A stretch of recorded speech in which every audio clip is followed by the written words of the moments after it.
মার্কিন যুক্তরাষ্ট্র না থাকতো আজকে পাকিস্তানে কপালে দুঃখ ছিল। শাহবাজ শরীফকে সরিয়ে অর্থাৎ প্রধানমন্ত্রীকে সরিয়ে তিনি হয়ে উঠতে পারেন দেশের রাষ্ট্রপ্রধান। তাদের টিকে থাকতে হলে মার্কিন যুক্তরাষ্ট্রের পদতলে টিকে থাকতে হবে। ধর্ম ছেড়ে ব্যক্তিগত স্বার্থকে দেখে, যে স্বার্থ দেখছে সাহেব আপনার কিন্তু নোবেল পুরস্কার পাওয়া উচিত, আর তাতেই খুশি।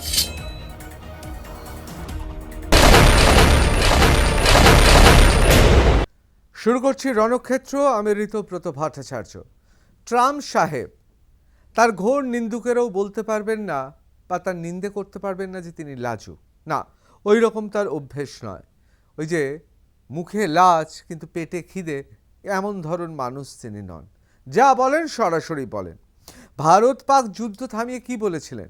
আমি কি নোবেল পুরস্কার পেতে পারি না? আর সেই জায়গাটাই বুঝে গিয়েছে পাকিস্তান। দেখুন, পাকিস্তান আদতে হচ্ছে একটা সন্ত্রাসবাদী দেশ। সেখানে সেনাবাহিনীর প্রধান, তিনি সেনাবাহিনীর ঊর্ধ্বে পরহিত আসলে ইসলামিক সন্ত্রাসী জিহাদি ছাড়া কিছু না। তিনি জানেন যে কোন ফুলেকে তুষ্ট।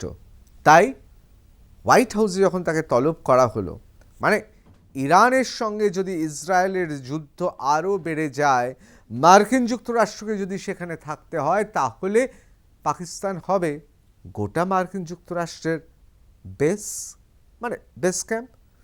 আর এই যে F-16 অত্যাধুনিক যুদ্ধ বিমান, অত্যাধুনিক অস্ত্রশস্ত্র, এই যে টাকা পয়সা দেওয়া হচ্ছে, এসব কেন দেওয়া হচ্ছে? কেয়ারটেকার চার্জ হিসেবে। অর্থাৎ এই সমস্ত মালপত্র নিয়ে পাকিস্তানে মজুত করা হবে, প্রতিনিয়ত পরিচর্যা করা হবে।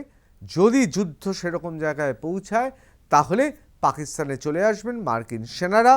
তারা চলে এলে কি দেখতে পাবেন? সব কিছু তৈরি করা রয়েছে। যেমন হয় না গেস্ট হাউসে, গেস্ট হাউস কি যিনি কেয়ারটেকার তার, কিন্তু মালিক আসার আগে মালিকের জন্য সব কিছু তৈরি থাকে, যাতে মালিকের কোনো অসুবিধা না হয়। গিজারটা ঠিক আছে নাকি, বারান্দায় ময়লা পড়লো নাকি, গাড়ি বারান্দায় কোথায় গাড়ি রাখা হবে, শোয়ার ঘরে বালিশের ওয়ার্ড থেকে বেড কাভার, বেডশিট সব ঠিকঠাক আছে নাকি, যেমন দেখে নেওয়া হয়, ঠিক সেই রকম কেয়ারটেকারের কাজ পেয়েছে পাকিস্তান। কিন্তু আসিম মুনির তার চোখ দুটো চকচক করে উঠেছে। তার কারণ তিনি জানেন জিয়াউল হক অথবা পারভেজ মুশারফের মতো একদিন তিনি টুক করে শাহবাজ শরীফকে সরিয়ে অর্থাৎ প্রধানমন্ত্রীকে সরিয়ে তিনি হয়ে উঠতে পারেন দেশের রাষ্ট্রপ্রধান। আর সেই জন্য দরকার মার্কিনী অর্থাৎ মার্কিনীদের পেছন থেকে আশীর্বাদ। সেই আশীর্বাদ ভিক্ষার জন্যে তিনি 7 তাড়াতাড়ি গিয়ে হাজির। দেখুন, আমাদের সঙ্গে পাকিস্তানকে গোলাবেন না, আমাদের সঙ্গে বাংলাদেশকে গোলাবেন না। আমরা একটা গণতান্ত্রিক দেশ, আমাদের দেশে এরকম সম্ভব নয়। আমাদের সেনাপ্রধান শটান চলে যাবেন হোয়াইট হাউসে, আমাদের প্রধানমন্ত্রী, রাষ্ট্রপতি, রাষ্ট্রপ্রধানদের ছাড়া এটা সম্ভব নয়। বললেও কোনো সেনাপ্রধান রাজি হবে না। আমরা হচ্ছে খুব রেজিমেন্টেড, সংবিধান নিয়ে চলি। এটা হচ্ছে গণতন্ত্র।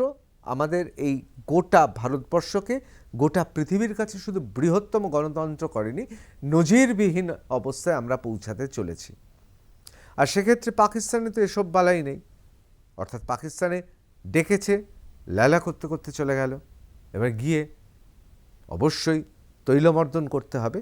এবং সেখানে বলে বসেছেন ট্রাম্প সাহেবের পুরনো গোপন মনোবাসনা জানা আছে। আর সেই জন্যে বলে বসেছে আসিম মুনির অর্থাৎ পাকিস্তানের সেনাপ্রধান, যে সেনাবাহিনীর ঊর্ধ্বের আড়ালে আসলে সন্ত্রাসী, সে বলে বসেছে যে সাহেব আপনার কিন্তু নোবেল পুরস্কার পাওয়া উচিত, আর তাতেই খুশি। ট্রাম্প ফর নোবেল, তাহলে কি ট্রাম্প নোবেল পুরস্কার পেতে চলেছে? এবার চলে আসি Deccan Herald. Trump for Nobel, Pakistan nominates US President for Peace Prize over leadership during Indo-Pak crisis. অর্থাৎ লিডারশিপ ডিউরিং ইন্দো-পাক ক্রাইসিস, অর্থাৎ ডোনাল্ড ট্রাম্প যে ক্রাইসিসে পড়েছিল পাকিস্তান, তার থেকে উদ্ধার করেছে। হবেই তো, তার কারণ আমাদের সেনারা সন্ত্রাসের বিরুদ্ধে আমাদের যে লড়াই, অপারেশন সিঁদুর, যা এখনো বন্ধ হয়নি, আমরা কি করেছি?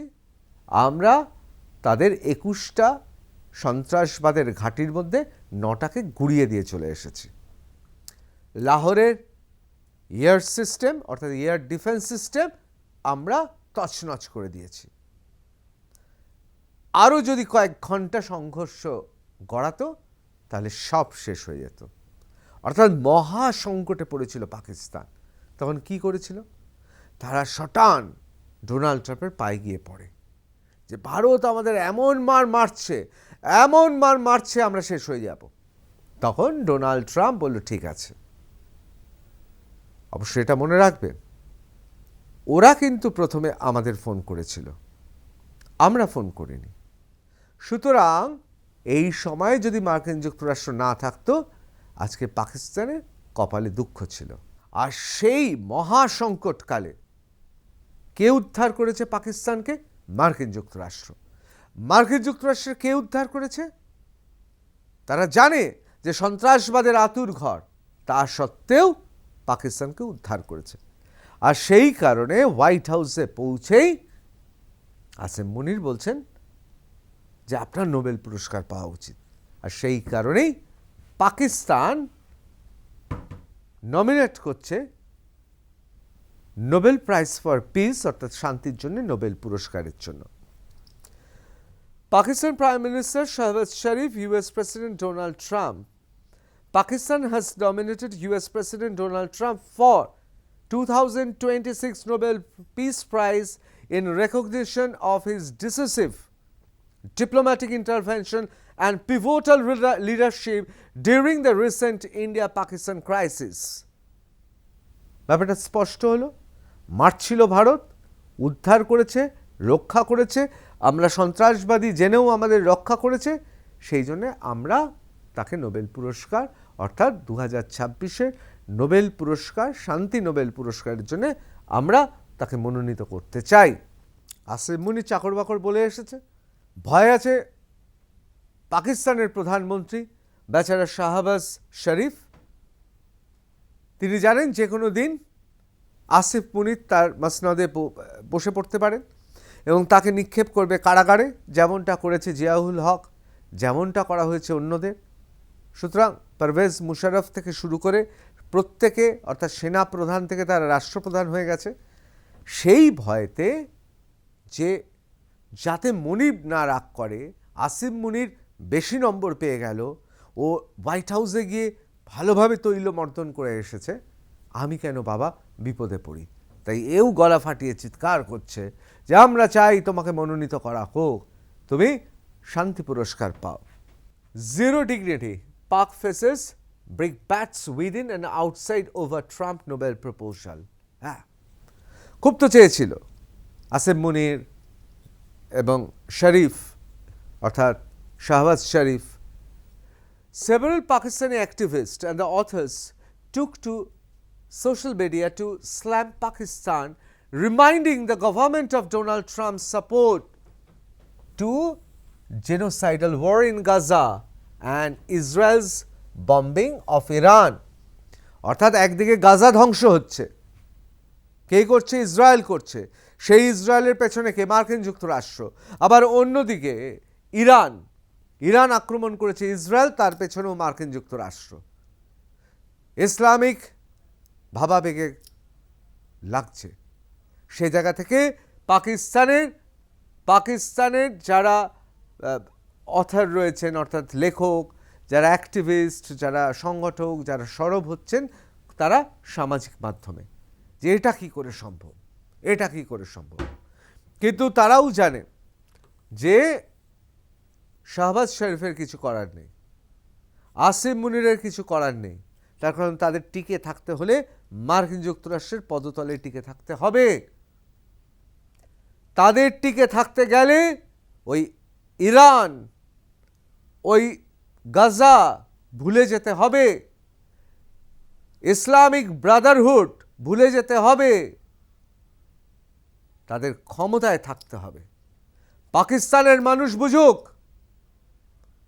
বাংলাদেশের মানুষ বুঝুক, আসলে মৌলবাদীদের কোনো ধর্ম হয় না। মৌলবাদীরা তারা ধর্মকে ঢাল করে এগিয়ে যায়, আর সেই মৌলবাদীরা যখন সুযোগ আসে ধর্ম ছেড়ে ব্যক্তিগত স্বার্থকে দেখে, যে স্বার্থ দেখছে শাহবাজ শরীফ যে শাসক হয়ে থাকতে গেলে মার্কিন যুক্তরাষ্ট্রকে তুষ্ট করে চলতে হবে। সেখানে ইরানকে কি করছে, প্যালেস্তাইনকে কি করছে, আমার ধর্মে কি হচ্ছে দেখার দরকার নেই।